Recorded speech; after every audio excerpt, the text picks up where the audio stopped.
on Guam. KUAM News headlines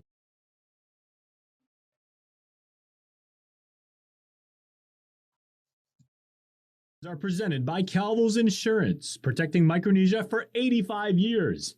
Matson, celebrating 25 years of commitment to Guam, Micronesia, and the CNMI. Cars Plus Finish Line Express is now open at Cars Plus in Mighty. The state-of-the-art car wash is now open 7 days a week from 7 a.m. to 7 p.m. McDonald's of Guam, I'm loving it. And King's Restaurant, serving your local breakfast, lunch, and dinner favorites for over 45 years.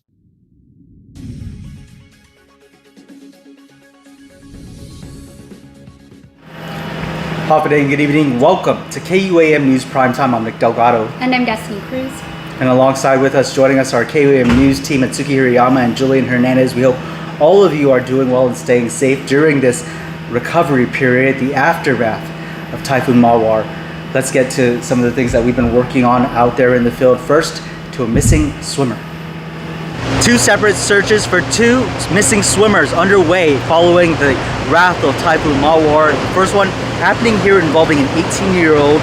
One man was able to reach the shore who told the Guam Fire Department he was not able to pull his friend out of the water. It was not until yesterday, after that storm had passed the island, that he was able to return to shore and report the incident safely.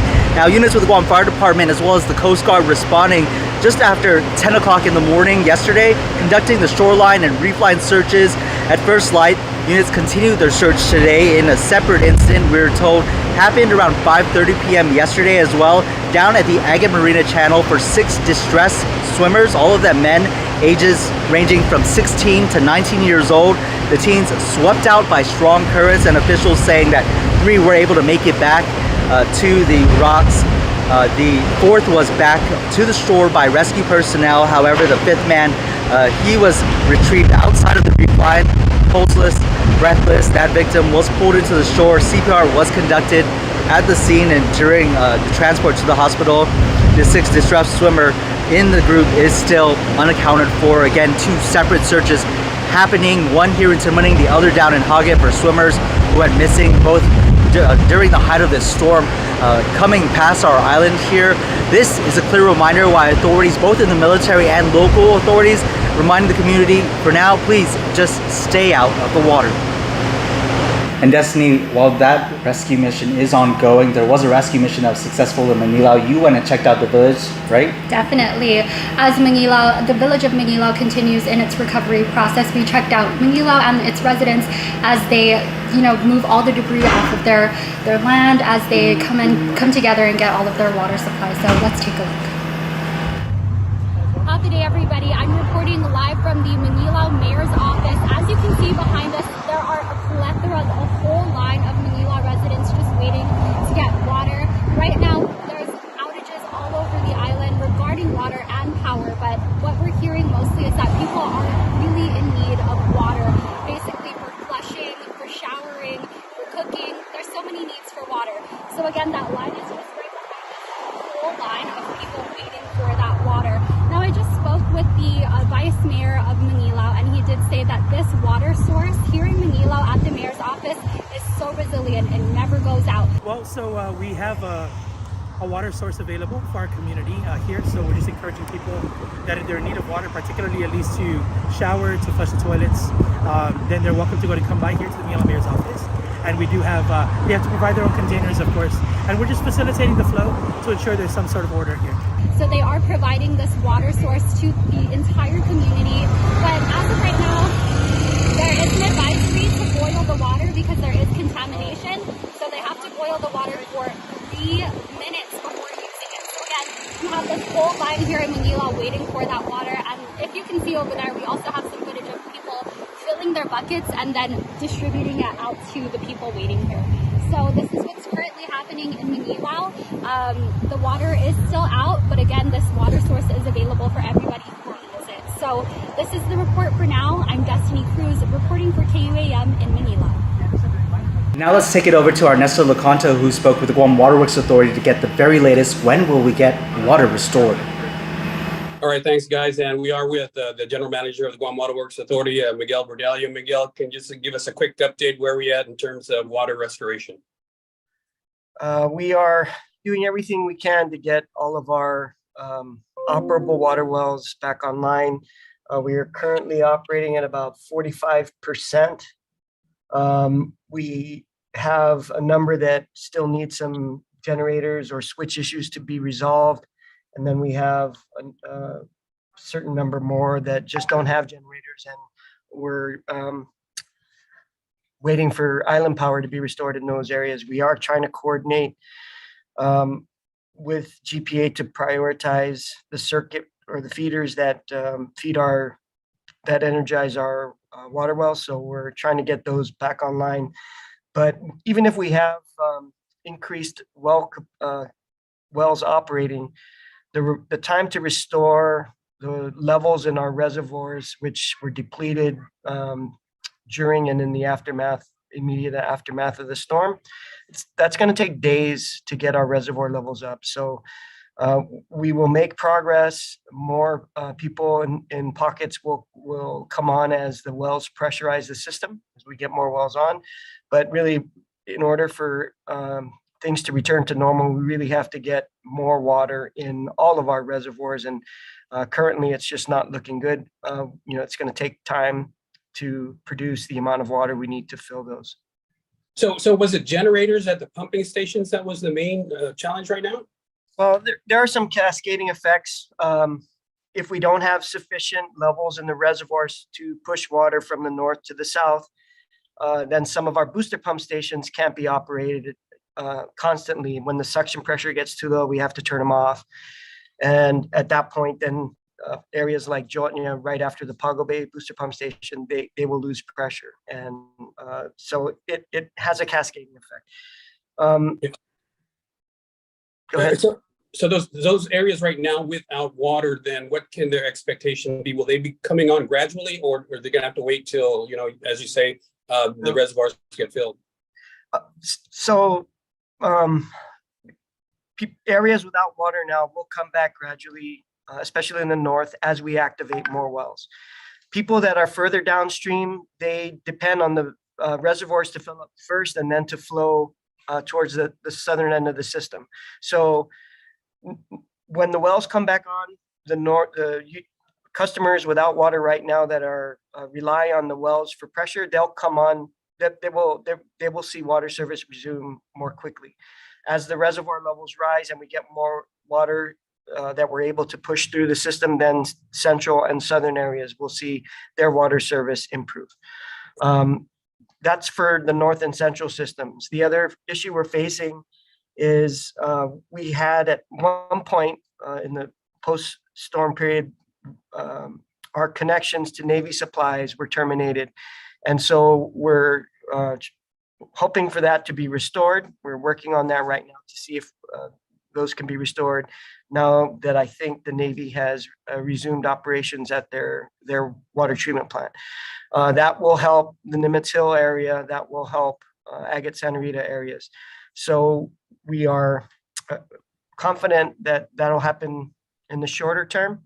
The southern system from EPAN all the way to UMATIC are dependent primarily on the UGM surface water treatment plant. We had some issues there with the intake that has been cleared. We're now trying to address some power issues that affected our pump drives. And when that issue gets resolved, we'll be able to resume full production at UGM. And that'll help fill up the southern reservoirs. But we still have a little bit of work to do there. We had the ability to move more northern water to the southern system by adjusting some valves and some booster pump station operations, but that currently is not an option that's available to us because of the lack of water in the northern system. So again, as we build up more in the reservoirs, we'll be able to try to augment, but hopefully we have UGM online before then. Real quickly, Miguel, full recovery and got an estimated time frame? If you have a crystal ball that tells me that, I'd be happy to answer the question, but it really is largely dependent on both GPA and us working together to get everything, all the circuits restored and all of our wells operational. So I don't have an estimate now, but maybe it would help to put in perspective, we're only in day 2 of a post-storm recovery period for the worst storm we've had in 20 years. So not necessarily making an excuse there, but I think I'm trying to keep myself sane and grounded in reality. And that's something I think everybody needs to remember. We are working as hard as possible. Our guys in the field have been spending long hours away from their families to try and take care of this. And, they still have their own homes to deal with. And so I'm super appreciative of all their efforts and pleading for the public to have patience. I know everybody is, nerves are, really everybody's on edge about this, and we want to restore as quickly as possible, but we are doing our best. All right, GWA General Manager Miguel Berdalia, thank you for your time, Miguel. Back to you guys in the studio. Thank you. Speaking of water, Mitsuki, we were at the water store earlier today. Yeah, with this typhoon, power and water is out all over the island, and people are lining up all from north to south. They're lining up at water stations, and this is one scene in Harmon. Take a look. I'm here at Eternal Water Store in Harmon, and there's a boil water notice all around the island. And joining me here is Mr. Clayton from NCS, coming all the way to Harmon to fill up his water bottles. Can you tell me what's the situation, how you're doing? Well, so far, situation is bad right now. Traveling all the way from NCS down here just to get water. Well, I'm hoping it'll get better, but we gotta do what we have to do. And is water out at your area at NCS? Yes, it was out before the storm. Until today, it's still out. So at least drinking water first and everything else after. So priority drinking water, and maybe you'll use the rest for showering. Yeah, showering and other some other stuff that we can do at the house. And it seems like there's a long line. There's a lot of people lining up to get water. We saw a family of 5 with 10 water bottles, just buying a whole bunch from Home Depot. And down the line here, there's also people waiting. At the end of the line, it's going to be cut off until about 2 hours until they can get more water. How are you guys doing back there in the line? How are you guys doing? Good. All right, well, this is Eternal Water Store in Harmon. For now, I'm Matsuki Hirayama reporting in Dededo, but we will be sure to bring you more coverage throughout the island of how you guys are faring after Typhoon Mawar. A lot of first responders out there, including the Guam National Guard, they were activated at the start of this. Julian Hernandez giving us the update. Yeah, so I met up with Mark Scott and met them at their base at the National Guard, where they were gathering and even getting volunteers to help out with the scene. Here it is. Take a look. Right in front of you, you have the new batch of volunteers who just came on, volunteered for duty. These soldiers. But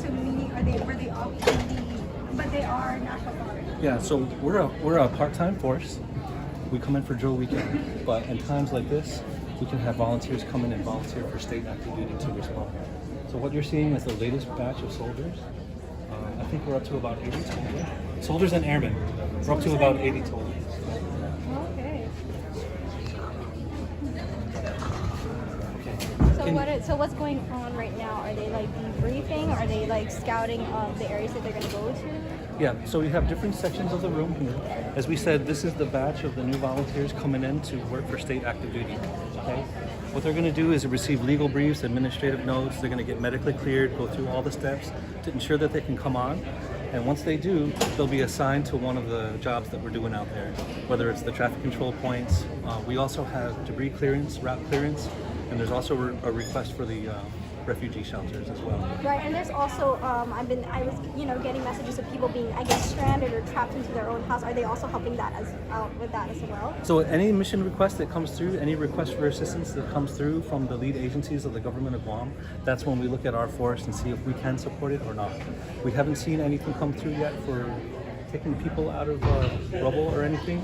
So far, our mission assignments, as you can see on the board, is in traffic control, clearance, and things like that. So here's an example of the briefings that they'll get. They go through different stations. And over here is where all the operations are happening. I don't know if you want to take a look at that. Yeah. Or is it okay though? Yeah, we can get a little closer. Yeah.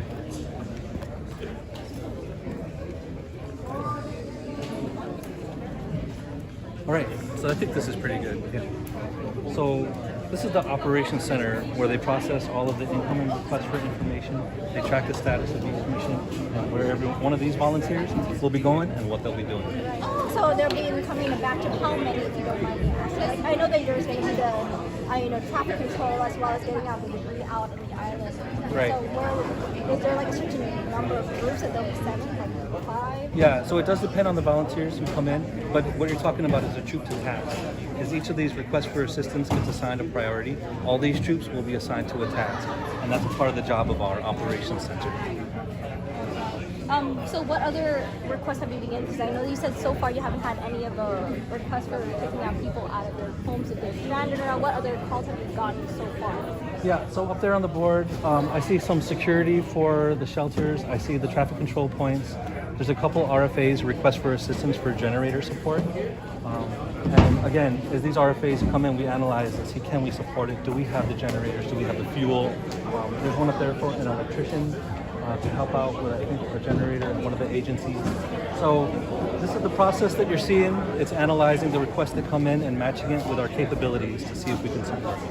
Right. And then also, final question: where can people, if they are able to, because I know that communication is pretty shoddy right now, or a little miscommunication, where can people can get some sort of request in times of need like this? So the requests come from the lead agencies of the government of Guam. That's who we support. That's who we work for. Specifically, Guam Homeland Security would consolidate all of the requests for assistance from the government agencies. So if there's someone out there who feels like they could benefit from the service of the National Guard, go through your mayor's office, go through your your representative, your senator, and see if they can advocate for an agency of the government of Guam, such as Public Works, the hospital, and even the governor's office itself, to request of assistance from the Guam National Guard. Thank you so much, Mr. Scott. Is there anything else you would like to add to tell our people in the public that are still going through this situation and now ask for help? Yeah, I'd like to say thanks to the people for your continued support. Please consider all the responders out there, not just from the Guard, but they're out there from the Mayor's Office, from GPA, GTA, Public Works, like I said. And just keep them in mind as you're out there doing your thing today. Slow down on the roads, try to be considerate of each other, and we're going to get through this together. Also, the Guam Memorial Hospital took a hit from the inside. Our Mitsuki Haruyama was there. Let's take a listen. It may seem alright from the outside, but it was a different story on the inside during Typhoon Mawar. And you can see here from the canopies that are mangled just how strong the winds and rains got here during the storm. And we're just getting information now that the hospital did receive severe damage during the storm, such as walls coming down, doors to the outside, and typhoon shutters coming open, and severe leaks and flooding. They're reporting that heavy rain entered through the windows and the ceilings and elevators, and water was flowing down all throughout the staircase. Officials saying it was a very dangerous situation. The kitchen was also lost due to an electrical fire, but patient meals are being provided from the skilled nursing facility and delivered to the hospital. The hospital staff were here working all night, making sure the patients are safe. Officials are telling me that they're either still admitted depending on their condition or released, and pregnant mothers have all gone home now. And officials also re-emphasizing that the hospital is not in a state of emergency. They are now in a state of recovery. Multiple updates coming out of the administration as well. Jason Salas speaking with Crystal Paco San Agustin from the governor's office. Jace. Crystal Paco San Agustin joins me once again. She is the communications director at Loop, working really, really hard. And Crystal, it seems like 3 days ago, the theme was preparedness. And then 2 days ago, it was, hunker down. Yesterday, it was assessment. And recovery. Yeah, what is the word for today? Well, Hafa to the people of Guam. Thanks so much for those of you who are able to even watch this. Comms and connectivity, of course, being one of our greatest challenges for the entire island for the duration of Typhoon Mawar. I think we all experienced drop calls, limited data, and so we definitely need a pivot. I just want to give the people of Guam the latest updates. As of 5 p.m., of course, yesterday, that was Thursday, May 25th, Governor Leon Guerrero giving the all clear and declaring condition of readiness for the all clear from Typhoon Mawar. And what that does is really tell us we're back to normal operations, but now we really start the response, the recovery efforts rather. As of this morning, the government of Guam agencies, critical and essential employees are to report to the office to assess the damages. And then all others are just asked to report to their supervisors. I'm getting a lot of questions about payroll. It is a payday. For agencies who are processed, whose payroll is processed by the Department of Administration. I was able to confirm with DOA that payroll was transmitted earlier this week in anticipation of the storm's landfall. And so I can tell you again, DOA agencies whose payroll is processed by DOA, your payroll was processed earlier this week in anticipation of Typhoon Mawar. I know with condition of readiness 4, everyone's getting back on the street. I know that's a little bit of a scary time. There's a lot of excitement. I know there's a lot of long lines as people are trying to get food for their families, restock on groceries, and also just, get back to normal, get back to work. And so at this time, the Guam Police Department and the Guam National Guard, they are being positioned at major intersections, and motorists are advised to please proceed with caution. Again, please drive safe, Guam. Our first responders, our emergency responders, we've worked very hard throughout the duration of the storm. Please proceed with caution. Again, you'll see our men and women in uniform manning those major intersections. So please proceed with caution. I also know the biggest thing that people want to know is water and utilities, right? Exactly. So I was going to say, do you have or maybe a timeline or at least a goal to re-energize and reinitiate the utility systems? So late yesterday, Governor Leon Guerrero and Lieutenant Governor Tenorio met with all our critical infrastructure agencies who have basically said that post-typhoon power and water restoration is well underway, but the priority facilities, critical facilities, we're talking about telecoms, we're talking about hospitals, water wells, and wastewater facilities, those will be prioritized. Again, the hospitals, the water wells and wastewater facilities and critical infrastructure, and I'm talking about, those that are dependent on the health and safety, like the dialysis centers, we're prioritizing them, the ports of entry, and of course, telecommunications, communications. We're going to get our radio stations back online. I'm not sure what KUAM status is, but yesterday we were in the dark a bit, no radio communication. So people of Guam are very, very anxious for information. We've been working around the clock here at the Joint Information Center, trying to push it out, also changing our formats. For more information on where you can report power outages and downlines for Guam Power Authority, you can call 671-648-3000. Or 647-5787, or for people who like Facebook reporting, you can do that on their Facebook pages. Again, also, I'm getting a lot of questions about dialysis centers. I'm tracking hundreds, almost about 800 people needing dialysis just yesterday. So JIC, the Joint Information Center, we have received confirmation from Fresenius Dialysis Center. They have opened their Tamuning, East Hagåtña, and Sinahanya centers. Again, if you need to make it to your dialysis appointment, Fresenius Dialysis Center has opened their Tamuning, their East Hagåtña, and their Sinahanya centers. They will contact their patients directly regarding appointments.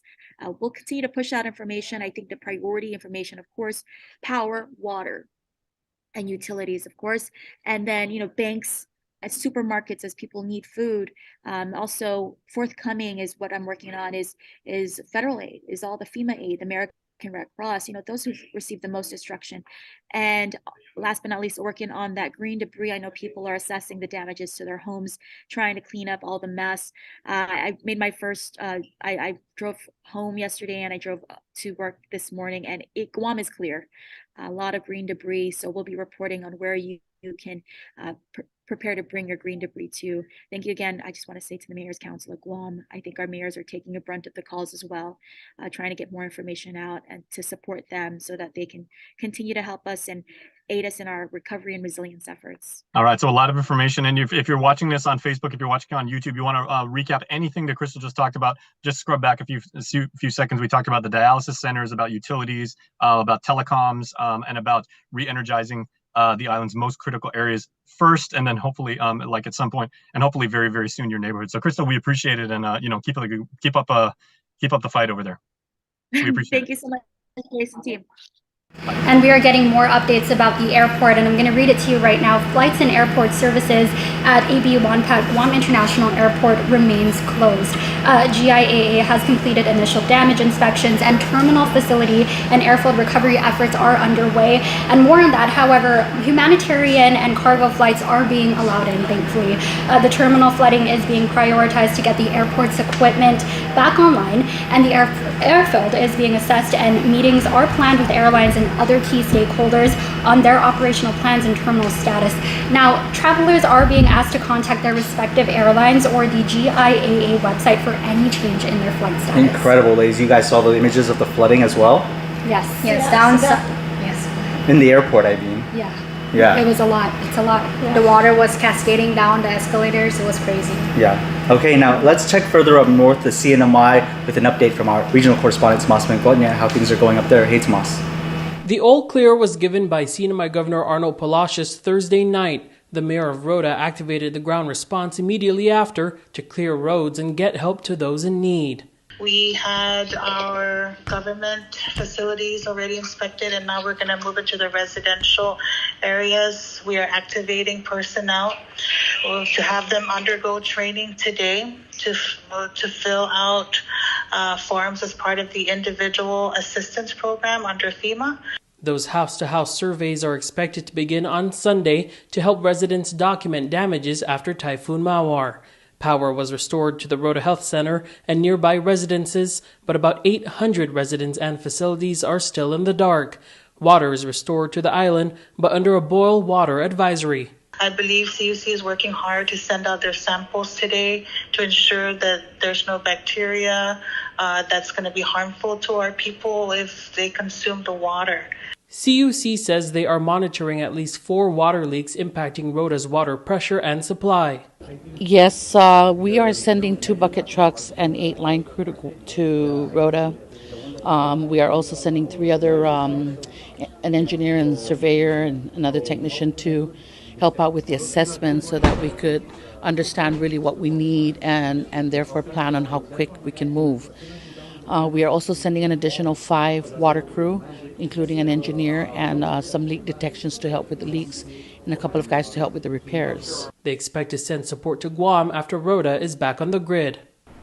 This U.S. Coast Guard C-130 at the Saipan International Airport arriving overnight from Hawaii, expected to deliver much-needed supplies and relief to the islands of Rota and Guam. We are anticipating to get water bottles, some food like MREs, generators, and diesel assistance to help operate.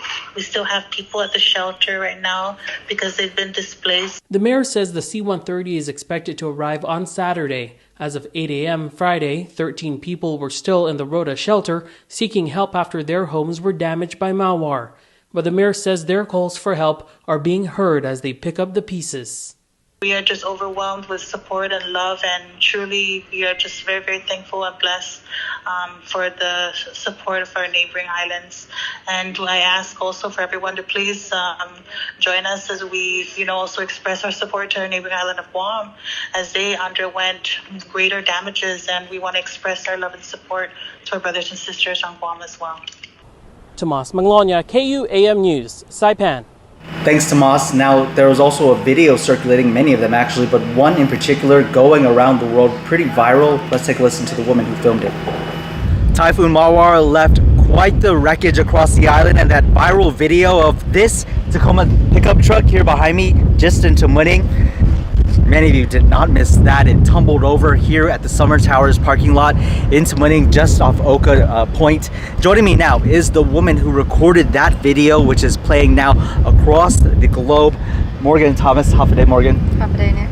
Wow. So what were you guys going through at that point and made you decide, whip out the phone and start recording? Did it look like it was already going to topple over? Yes. So it was over at this parking lot here originally, and we decided to start recording because we could see its tires lifting off the ground, and we knew it was only a matter of time before it flipped. So we set up our phone, and soon enough it ended up taking a topple over.